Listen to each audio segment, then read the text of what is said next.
Sa isang bansang puno ng ingay ng politika at kontrobersya, sino ang nagsasabi ng totoo? Sino ang nasa panig ng bayan? Welcome to Bayang Pinas, ang news channel na hindi takot maglatag ng katotohanan. Dito, pinag-uusapan natin ang mga isyong may kinalaman sa kinabukasan mo, politika, pamahalaan, at ang tunay na kalagayan ng ating bansa.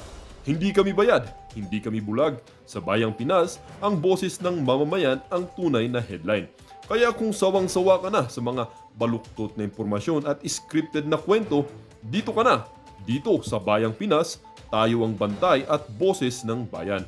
Kung gusto mong manatiling mulat at informed, don't forget to like, share, and most importantly, subscribe dahil sa panahon ngayon, ang kaalaman ay kapangyarihan.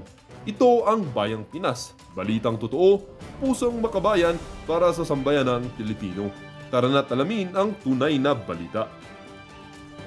Willing daw hong mag-sign ng waiver itong si Senator Joel Villanueva kaugnay dyan sa kontrobersyang ibinato sa kanila nitong si Bryce Hernandez. Pakinggan natin itong ambush interview sa kanya. Okay? Ever since, we've been consistent ever since. In fact, we have a bill for government officials na dapat naka-waive yun.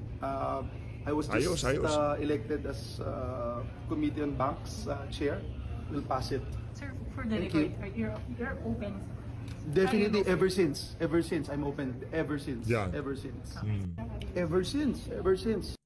Ayan na, maliwanag pa sa sikat ng araw. Meron hong kasabay itong si Senator Jinggoy Estrada na willing magbukas ng kanyang mga bank accounts para makita nga kung talagang merong flow ng pera sa kanilang mga bangko. Dito sa video na to, ito kasi yung problema dito kay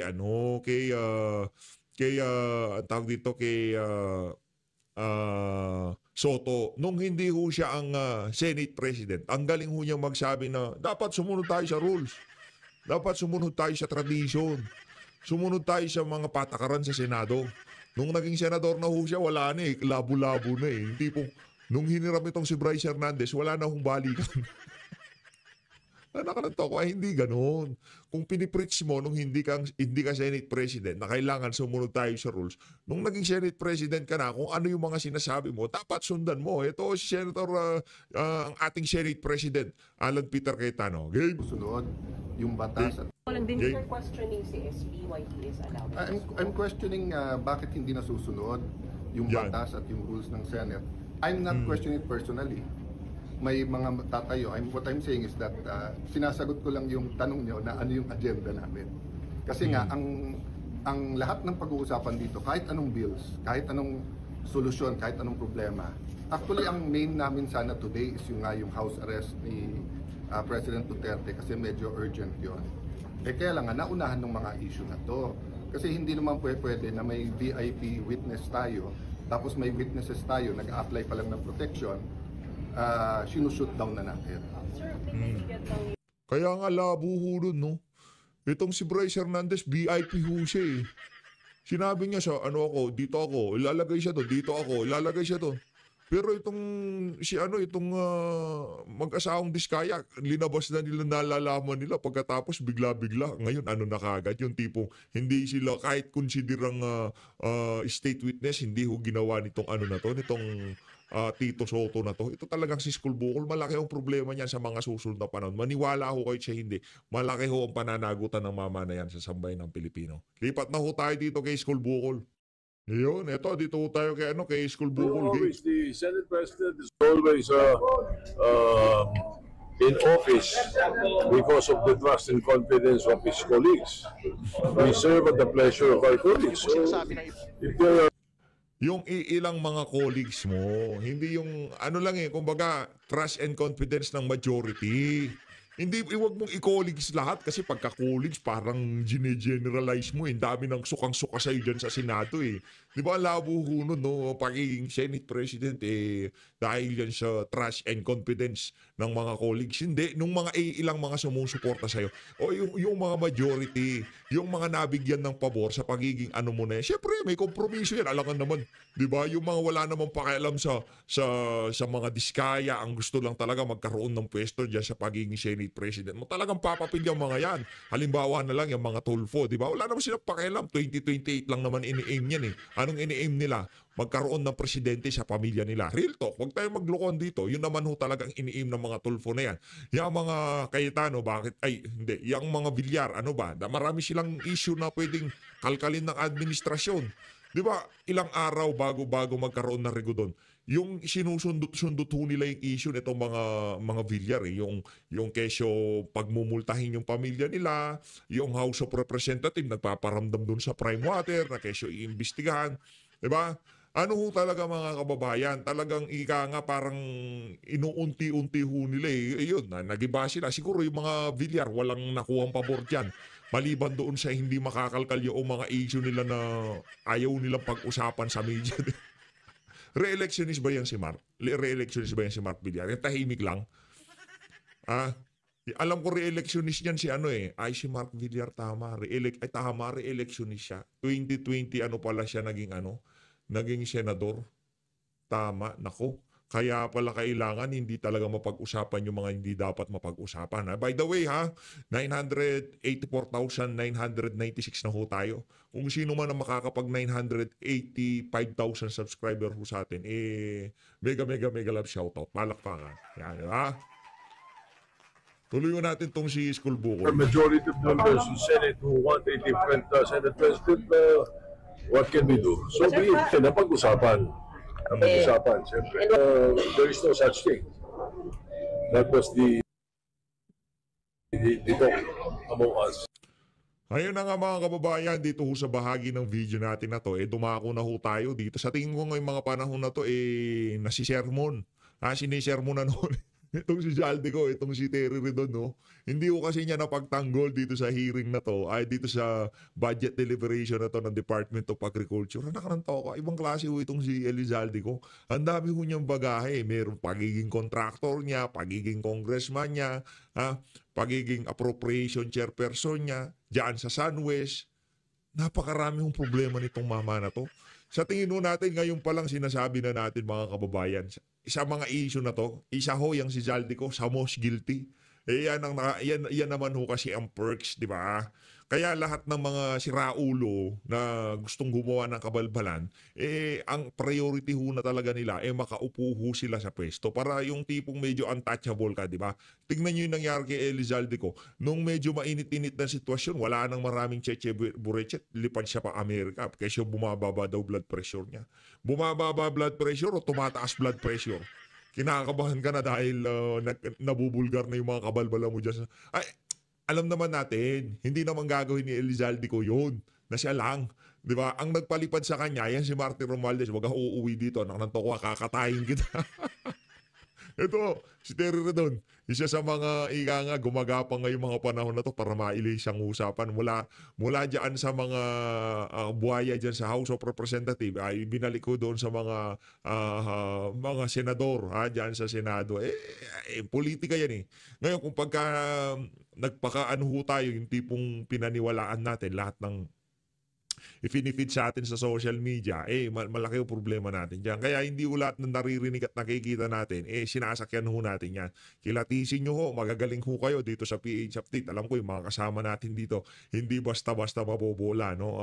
Alam na nilang basahin yung mga maniobra sa politika dito sa ating bansa. Kaya naman na talagang ako, yung community natin dito, sobrang proud ho ako sa mga kasama natin dito sa PH Update. Lalo na pag nababasa ho natin yung mga argumento nila dyan sa comment section. Rekta ho tayo dito kay Terry Redon. Mga tao na despite importing galunggong last year, we had not been able to influence the towards making it lower. No? Is it correct? Mr. Chair, basically last year, bumaba naman ng konti. We have the data to prove na bumaba naman ng konti, but not as much as we expected, but not as much as we want. So this year, ang plano natin is, kasi ang proseso ho kasi, Mr. Chair, is meron recommendation yung tinatawag na National Farm C, which is para sa Certificate of Necessity. Ang recommendation nga ng National Farm C, if I'm not mistaken, is only 25,000 tons ang import natin during off-season, which I really believe kulang. Ang request ko is 45,000 tons. So ang ginawa ko lang, to be on the safe side, dahil yan ang opinion ng mga groups, no, na stakeholders, I went in between 25 and 45, so naging 35. Which nagdagdag pa ako ng 3,000 dahil naubos na yung imported by mid of December. This year, so para hindi magkaroon ng magkakamali, ginawa ko ng 55,000 tons kahit na 35,000 lang ang kanilang nirekomenda para make sure na bumaba ito. So for the record po, Mr. Secretary, ano po yung percentage ng pagbaba, ng drop po from after importation? Sinabi niyo medyo maliit lang ho yung impact eh. So is it like... maybe 5% lang. So is that percentage drop an acceptable drop or... Unacceptable, Mr. It is an unacceptable. So, okay. Thank you for that response. And ngayon po, lalakihan nyo na po. Tama po ba? Yes, we will increase the volume and make sure na hindi i-hoard yung allocation nila. Kasi ang nangyayari din last year, even sa onions, na nabigyan ng allocation, tapos siniipit din nila yung pagdating eh. So ngayon, minomodify natin lahat na pag nagbigay ng allocation, mayroon tinatawag na must arrive date. Okay. Para lang buwan-buwan yung deficit ay mapuno or mas mahigit pa para bumaba. So, ngayon po pag-usapan natin, Mr. Secretary, paano po ba yung proseso of getting the allocations for importers? Paano po na-determine which importer will get this? Is there an equality in the allocation or is there like a prioritization? Dalawa yung ating binabas na CNI ngayon. One CNI is in 22,000 tons for mostly fish that are not caught in the Philippines or talagang kulang na kulang. Yan 22,000 tons niya, free for all yan. Anybody can avail. Walang listahan dumadaan sa opisina ko or whatever, no, na ni-review. Whoever applies, binibigyan lang ng parang 3 containers per application. Pag na-consume mo, tsaka ka maraming kumuha ulit. No? Yung sa CNI na 259 tinatawag mo yun, FAO 259 system, ang 80% of the fish, 80% of the 55,000 is depende yan sa ilan ang nailand mo sa Pilipinas na huli mo at may benta mo sa merkado. So it is performance-based. So yung 20% yan will be divided among the fish brokers or fish traders association. Okay, so equally. All right. So pag-usapan mo natin ngayon yung importation for September 2024 ng galunggong. Last year? Sorry. September 2024, yes. Meron pong listahan yan, di ba? Ng mga importers. Tama po ba? Oh, yes. Can you state for the record, sino po yung mga pinakamalalaking mga importers nito pong galunggong importation? I don't have the data with me right now. We'd like to get the list, actually, of the firms. We'll give you the list, Mr. Chair. So I can read it, actually, because I probably might have that list and you can basically just confirm it for me. Yeah, sure. All right. Sige po. I think from the records that I have, the top importer for galunggong of September 2024, but is it correct that there was an importation for galunggong around September? Last year, no. From what I understand, it's October. Oh, yun po. Pero to arrive November. Yes. So do you have the list po of the firms ba? Yeah, we should have the list, of course. Yeah, I mean, can you actually provide the list na lang po? I can provide tomorrow. I mean, can you give it now? I'm not sure if we have it. Sino po ba nagmamanage po niyan Bureau before? of Fisheries, sir. Sige, is before ready with that list of the top importers for we will provide because it's a long list. Yeah, but can you just confirm na lang po if this is the list of the firms is correct? Yeah. Sige. Top of mind, yes. Sige. The Davao Fishport Business Association. Is that correct? Is that part of that list? Hindi ko alam. Yung mga association. Association Alright. pala ho. Rel and Ren Fishing Corporation. Yes. Yes, I think Taga-Jensen na andyan fishing company yan, if I recall. RBL Fishing Corporation. Yeah, Navotas-based Yeah. fishing company, yes. Newport Fishing Corporation. Yes, that's Navotas-based. Newport Complex Market 2 stall owners. I don't know that. Manor Fishing Corporation. Yeah, I'm familiar with my Jumbo Fishing Corporation. It's Yes. a fishing company. JNA2 Commercial Ocean Fishing. Ayan, di ako sigurado. Irma Fishing and Trading Incorporated. Yan ang biggest galunggong fishing company, yes. Biggest galunggong, Irma. Yes. Fortune Star Marine Resources Inc. Hindi ko alam yun. So, I don't get the, ano po, some fishing, okay, Trans-Pacific Journey Fishing Corporation. yes, that's a fishing company. So my question is, particularly mentioned that Irma Fishing is the biggest galunggong importer, supposedly. Galunggong, no, fishing company. Galunggong Fishing Company. Yeah. But I have some information that Trans-Pacific Journey Fishing Corporation was the biggest importer for that round. Is that correct?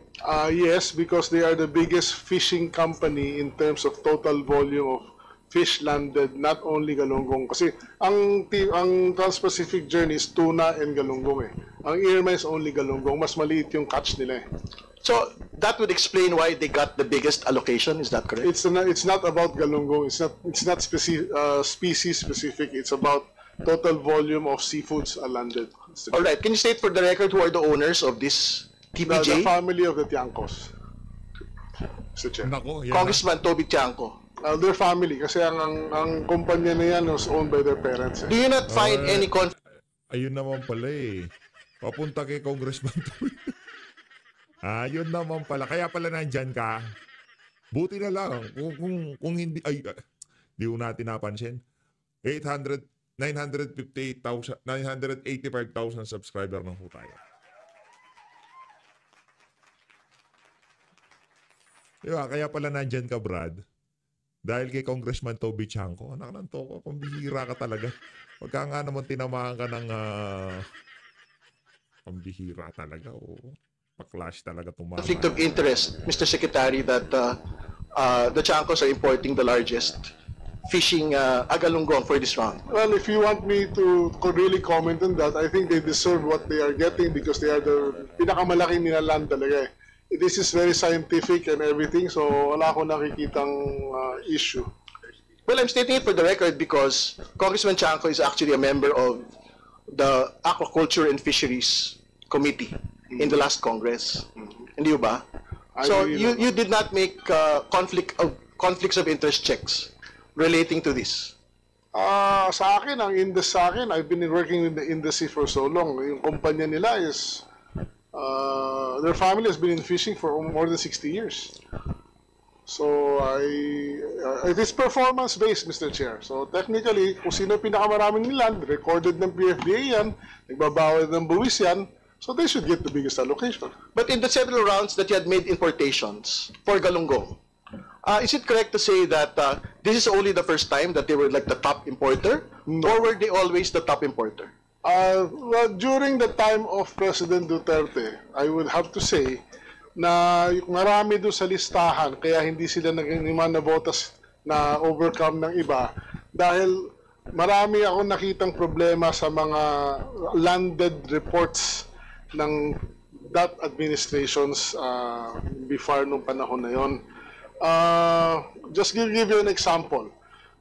Ang inaalaw lang namin ngayon is lahat ng in-unload sa actual figure na in-unload sa PFDA fishery reports. Nung previous administration, bago ako pumasok, they were allowing unloading in private ports na kung sino lang maglista-lista. At ang rami kong tinanggal na listahan dahil maraming kalokohan. Sa totoo lang, nung panahon before my time, sa importation ng isda. And ayoko nang sabihin kasi meron din isang congressman na humingi sa akin ng maraming allocation at hindi ko pinagbigyan. Nako, ng isda. Sino yan? At ang pangalan nun, Saldico. Nako, yari. Alright. But very clear, no? Hindi. Alright? Anong very clear? Ang daming hiningi ng amo mong allocation sa isda, na importation ng isda, hindi nabigyan. Ang kapal na mukha mo, ba't nandyan ka? Bakit para banatan itong si Toby Tiangco? Ay, nag-backfire lahat sa pagmumukha mo. Anak na tao ka, nanabanan lang yung pagmumukha mo sa kakadepensa dito kay Zaldico. Matuto ka naman, Brad. Ayun, sinusupalpal ka na ng mga kausap mo. Hindi ka pa tinatablan ng hiya, anak ng tao ka. Harapan ka na sinusupalpal ng Department of Agriculture Secretary. Ang amo mong pinagtatanggol mo, isa siya sa pinakamaraming linalabi na importation ng isda sa Department of Agriculture. Konting kahihiyan naman, kilabutan ka naman, mag-research ka naman na kung yung amo mo ba merong sabit dito sa issue na to. Kaso problema, lundagan lang talaga no? Dapat makasawsaw lang siya Pambira. Sakit no? Okay. Okay. So pag-usap... Ano na? Okay, yun na lang sagot mo. Anak ng toka, okay, yun na lang, wala na. Oh, yan ang problema eh, bida-bida ka eh. Oh. Paano natin, how many times have yung pong TPJ had actually been able to import, that they were the top importers? I don't have the figures, Mr. Chair, but palagi sila nasa top kasi they have the biggest, one of the biggest volumes, Mr. Chair. All right. Sige pa, you mentioned Congressman Zaldico, so do you have more information about that? Well, I only have personal knowledge. Bro, hindi ka pa, ano talaga yung tipong para lang hindi ka magmukhang tanga. Tipong ano mo pa, itutuloy mo pa yung punto dito kay Zaldico. Lalo, baka masigawan ka niya ni Zaldico. Baka mamaya niya mag-usap kayo, bigla ka niya masigawan. Nabanggit na nga pangalan ko, ba't ka pa nagtanong? Sira ulo ka. Baka bigla kang ganun din nitong si Zaldico. Tigilan mo na kasi yan. Masyado naman kasing halata itong si ang tawag dito, itong si Terry Ridon. Malay mo ba kaibigan ni pinagtanggol nga niya itong si Congressman Toby Chanco justifiable naman yung na-allocate sa kanilang pag-iimporta ng isda. Yung sa amo mo, isa daw sa pinakamarami. O, ang bihirang yan. Tapos pinagtatanggol mo. Magkakaproblema talaga tayo, Terry Ridon. On the 3 companies, he wanted me to give allocation kahit na may formula na kami. At hindi ako pumayag magbigay ng kahit isang container sa kanya sa 3 nominated companies niya. At ang isang kumpanya doon, pangalan pa, ZC Victory Fishing Corporation. Can you state all the other companies that you're mentioning? Zaldico, ganon. Initial pa talaga nitong si Zaldico, kapal na mukha nito. Congressman na papasok. Hindi ka lang atakaw sa pera ni Zaldico, no? Nasa construction na, infrastructure. Tapos itong importation ng isda, gusto pa pasukin. Ang lansa nitong mama na to. I don't remember as of the moment kasi biglaan itong mga natin. So ano po yung gusto niyo pong banggitin about that? Do you feel that there is a conflict of interest there? Hindi naman. Ang sinasabi ko lang, we were being forced at that time to give him 3,000 containers of fish, which I did not agree. Well, very important that you mentioned being forced. No? What do you mean by being forced, actually? Nag-aabogado ka na sa kanya, Brad. Yung mga ganyang klaseng litanya, Brad, ang pag-aabogado na yan. Tipong tinatanong mo na, paano ka pinuwersa eh? Nag-ano lang pala eh. O, paano ka pinuwersa? Sige, ibaon mo pa sarili mo.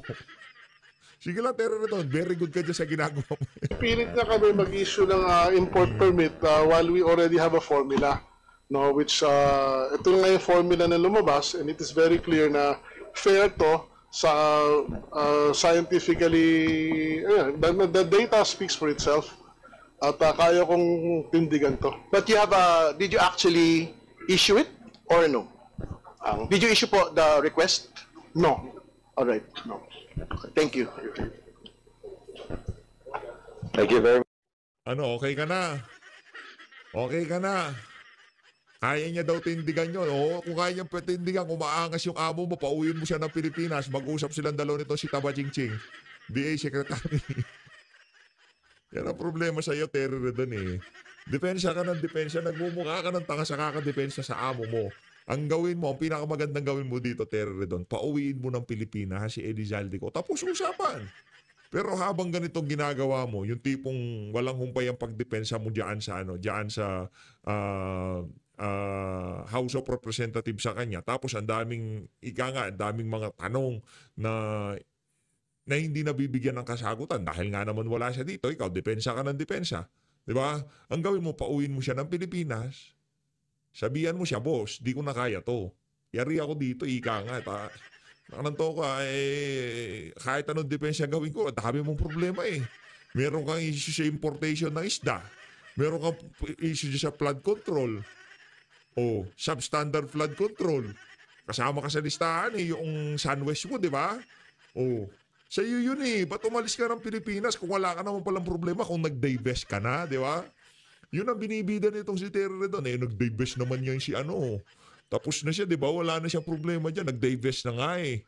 Di ba? Yun ang kanilang katwiran. Kaya naman mga kababayan, bantay lang ho kayo. Maraming maniobra pa hong mangyayari dito sa mga issue na to. Nag-uumpisa pa lang ho tayo. Kita nyo naman, talagang hindi ho nila hinahayaang makabuelo ang sambayan ng Pilipino. Makakita lang sila na makakita ng opening, talagang lahat ng paraan para mailis ang usapan. Ika nga matapat dito sa mga congressman, sa administrasyon ni dating Pangulong Rodrigo Duterte, gagawin ho nila. Lahat ho ng pwedeng magagawa, gagawin ho nila para para mawala dito kay Martin Romualdez at dito kay Elizalde ang usapan. Pero ang bottom line dito, maliwanag pa sa sikat ng araw, kahit sinong tanongin ho natin na miron dito sa na to, yung mga kababayan nating nasa kalsada, nasa palengke, nasa karsada, iisa lang ho nakikita nila Ang most guilty ho talaga dito, walang iba kung hindi itong si Elizalde at itong si Martin Romualdez at itong si Marcos Jr. As always, maraming salamat ho sa pagsuporta sa PH Update. Mag-ingat ho kayo lahat. Mahal natin ng Pilipinas. Maraming salamat mga kababayan. Elizalde, uwi ka na. Ang dami nang nakakamiss sa'yo dito sa Pilipinas. Ito si Tabat Hingching, di niya na malaman kung paano kanya ipagtatanggol, di ba? Hirap na ho talaga si Terry Redon. Kahit saang pagdinig, maya't maya yung tipong dapat malay ba natin, tanong dito ano kaya ang sinabi nitong si Elizalde Naku-curious ako pag nag-uusap kaya itong si Terry Redon, itong si Zalde at itong si pangalan ng isa nagtatanggol sa kanya, yung sa Ako Bicol din, di ba? Ano kayang pinag-uusapan lang? Siguro lang kung pa yung murahan nila no? Walang kung pa yung murahan siguro nila, pinoformulate nila kung paano mawawala yung duda o yung pagsisi ng sambayan ng Pilipino dito kay Elizalde malabo kung mangyari yan. Anak ng toka. Ito sigurado ko sa inyo, kahit alam ko na Andres Bautista 2.0 na yan si Zalde hindi na uuwi ng Pilipinas yan. Ito lang sigurado ho natin dito. Walang panahon na makakapagpahilom sa kabalintunang ibinigay ng mama na yan sa sambayan ng Pilipino. Maraming salamat mga kababayan. 957,000 subscriber na ho tayo. Konting push na lang, 15 mil na lang ho mga kababayan. Meron ba kayong 15 mil dyan na kaibigan? O meron ho kayong 15 mil na kaibigan dyan? Sige na,